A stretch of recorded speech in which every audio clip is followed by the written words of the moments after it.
Okay, तो real gases के लिए क्या आया था, म्यू जे टी का मान, mu J T equals to 1/Cp 2A/RT minus B. और इसके लिए मैंने अभी बताया आपको कि ये अभी जब हमने रियल गैसेस के लिए इसे सॉल्व किया तो लास्ट में मैंने बताया था कि 2A/RT इक्वल्स टू बी हो तो mu J T automatically zero हो जाएगा, ये कंपोनेंट जीरो। ये जिस टेम्परेचर पे जीरो होता है, जिस टेम्परेचर पे ये एक्सप्रेशन डेवलप होता है, उस टेम्परेचर को कहते हैं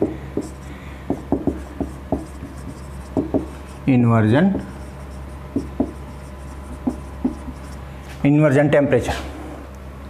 ओके, अब आप देखो, इसको समझें हम इन्वर्जन टेम्परेचर को। अगर T की वैल्यू इस Ti से बड़ी है, जब T की वैल्यू Ti के बराबर है तो ये कंडीशन आएगी, लेकिन टेम्परेचर जो है वो पहले लेते हैं, जो टेम्परेचर है वो इन्वर्जन टेम्परेचर से कम है।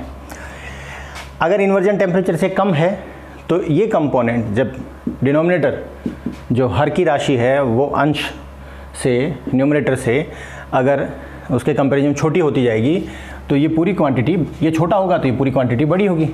ये बड़ी होगी तो B के कंपैरिजन में क्या हो जाएगा, 2A/RT का मान B के कंपैरिजन में क्या हो जाएगा, बड़ा हो जाएगा। और जब ये बड़ा हो जाएगा तो ये पूरी क्वांटिटी क्या आएगी, ये पॉजिटिव वैल्यू आएगी कोई, that is multiplied with 1/Cp। Cp always ऊष्माधारिता, ऑलवेज ए पॉजिटिव क्वांटिटी। तो ये कोई क्वांटिटी है, वो किसी पॉजिटिव क्वांटिटी, तो म्यू जे टी की कोई ना कोई वैल्यू मिलेगी और वो वैल्यू क्या होगी, पॉजिटिव होगी। That means mu J T will be positive. तो म्यू जे टी पॉजिटिव है, तो ये हमें क्या बता रहा है, ये हमें ये बता रहा है कि डेल्टा टी अपॉन प्रेशर में जो चेंज हुआ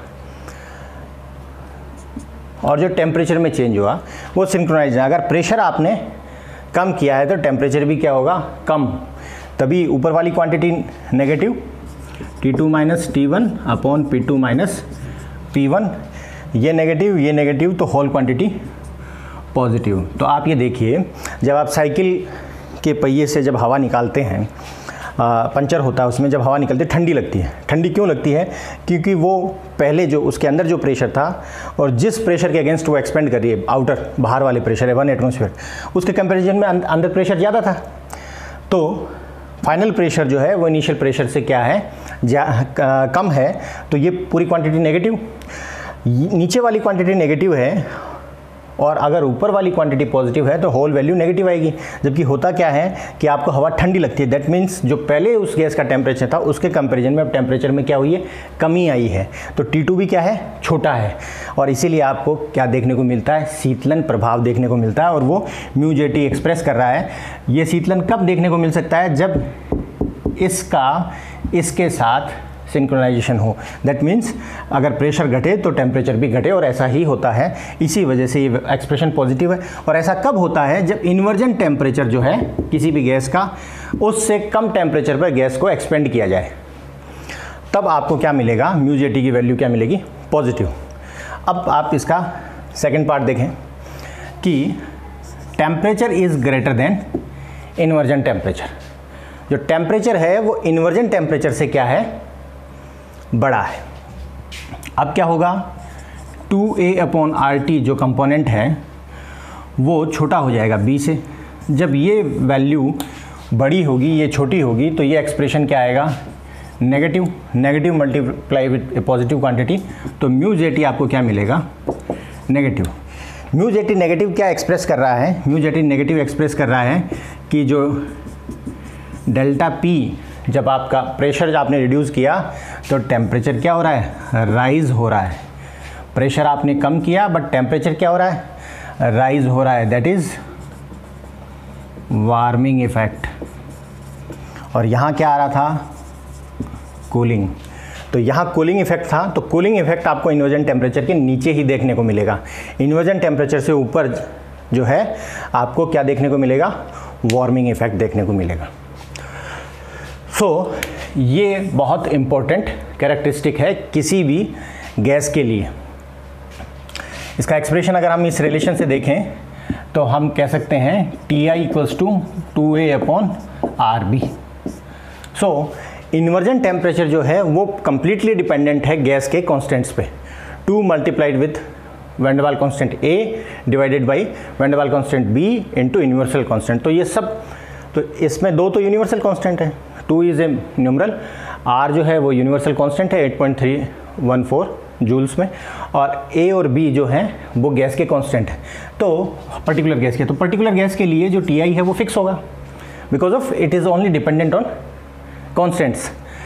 तो किसी भी गैस के इस रेशियो से आप इन्वर्जन टेम्परेचर निकाल सकते हैं। तो जो इन्वर्जन टेम्परेचर होगा उस टेम्परेचर के नीचे गैसें सदा आपको कूलिंग इफेक्ट देंगी, और उस टेम्परेचर के ऊपर गैसें सदा वार्मिंग इफेक्ट देंगी, और उस टेम्परेचर पर गैस न तो कूलिंग इफेक्ट देगी ना वार्मिंग इफेक्ट देगी।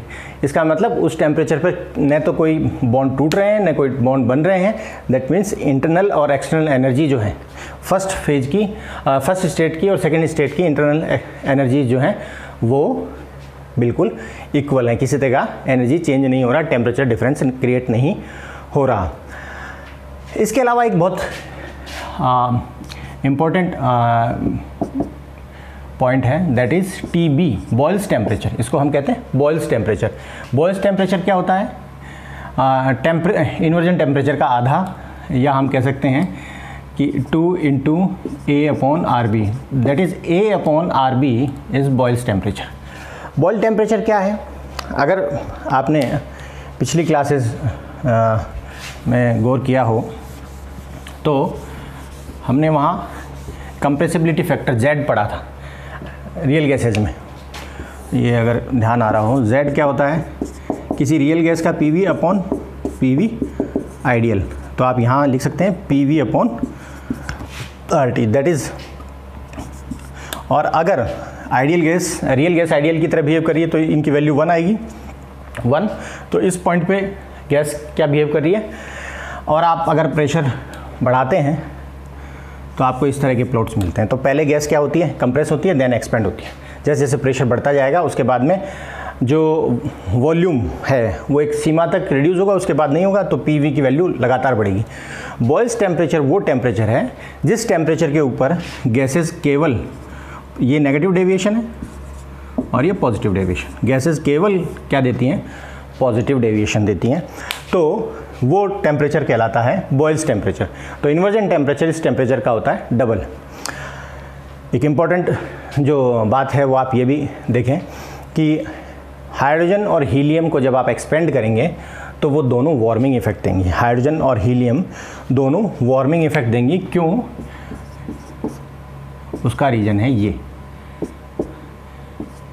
ये इन्वर्जन टेम्परेचर हैं हाइड्रोजन के और हीलियम के -165 डिग्री। नॉर्मल टेम्परेचर हमारा जो है वो 0 डिग्री से ऊपर ही है, और ये -165। तो -165 के नीचे, दैट मीन्स ऑन -166 वो गैस कूलिंग इफेक्ट देगी, लेकिन इसके ऊपर वो गैस वार्मिंग इफेक्ट देगी। क्यों, क्योंकि इन्वर्जन टेम्परेचर के ऊपर गैसेस कैसा इफेक्ट देती हैं, वार्मिंग इफेक्ट देती हैं।